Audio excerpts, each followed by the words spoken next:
Maka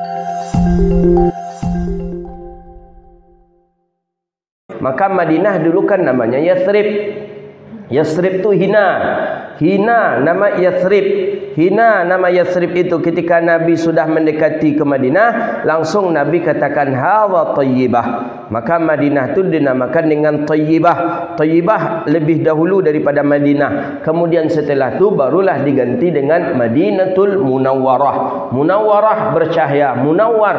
Dari Madinah itulah terbitnya cahaya-cahaya Islam, majunya Islam. Orang datang ke Madinah untuk berjumpa dengan Rasulullah fi hayatihi au ba'da mautih, ketika Nabi hidup atau setelah Nabi meninggal dunia.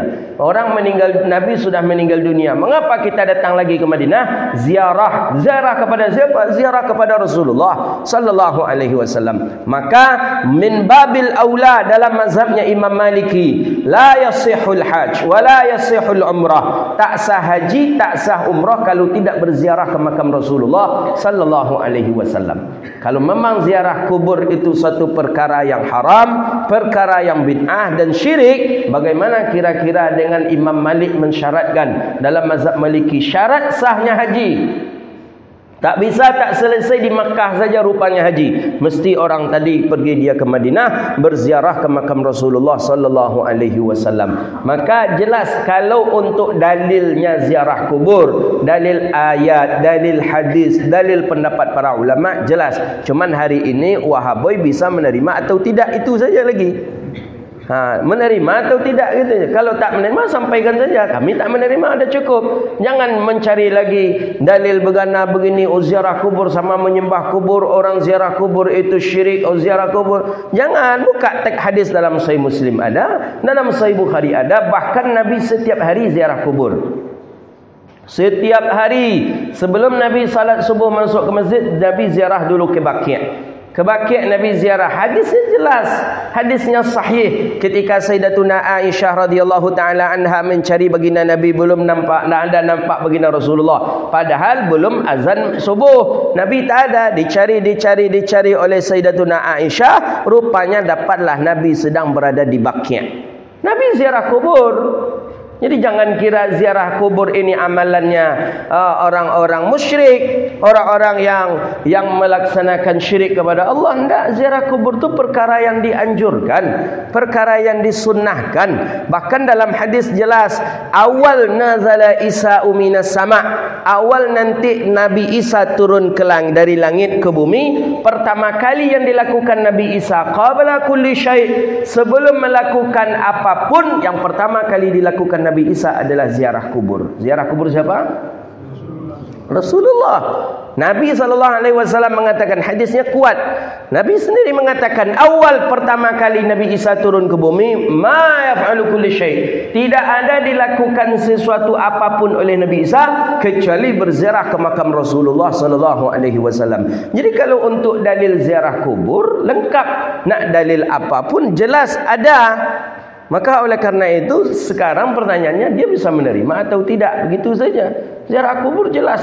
Ziarah kubur Nabi, assalamualaikum ya ahlil baqi'u ghardaqa. Nabi mengucapkan salam. Wah, sahabat bertanya, ya Rasulullah, untuk apa? Fa innahum mayyitun. Mereka ini kan sudah mati. Untuk apa lagi kita mengucapkan salam ya Rasulullah? Untuk apa lagi? Ya, kata baginda Nabi SAW, memang mereka sudah mati, memang mereka sudah meninggal dunia, tapi mereka mendengar. Maka itu hadis dipertegas lagi. Di dalam Asy-Syifa Qadhi Iyad ada dinukilkan hadis Nabi SAW. Hadis ini salihul lil ihtijaj. Hadisnya kuat. Man balagha man sallama alayya inda hayati. Siapa yang mengucapkan salam kepada aku ketika aku hidup, maka Nabi langsung mengatakan, aku mendengarnya dan aku menjawabnya. Kita datang ke Madinah, Nabi masih hidup, kita ucapkan salam, assalamualaikum ya Rasulullah. Nabi langsung menjawab, dan kata Rasulullah, wa idza sallama wa idza balagha alaina salamu ba'da mautih, ai ba'da hayatih. Siapa yang mengucapkan salam kepadaku ketika aku meninggal dunia, bulightuhu, maka disampaikan. Jelas kalimat bahasa hadis itu, disampaikan salam itu kepada aku, tapi para malaikatlah yang menjawabnya, illa yaumul jum'ah, kecuali hari Jumat, faraddun alayya, baginda Nabi yang menjawab salamnya. Maka di hari Jumat itu dianjurkan kita banyak salawat dan salam kepada Rasulullah sallallahu alaihi wasallam. Jadi boleh merubah nama. Kalau nama tadi itu kurang elok, diganti dengan nama yang agak bagus. Boleh. Bahkan membabis sunnah, daripada perkara yang sunnah itu ketika merubah nama tadi. Cuma ya kalau itu memang kotor atau jorok lah artinya begitu, boleh diganti dengan nama yang lebih elok lagi. Jadi dulu Madinah namanya Yathrib, kotor.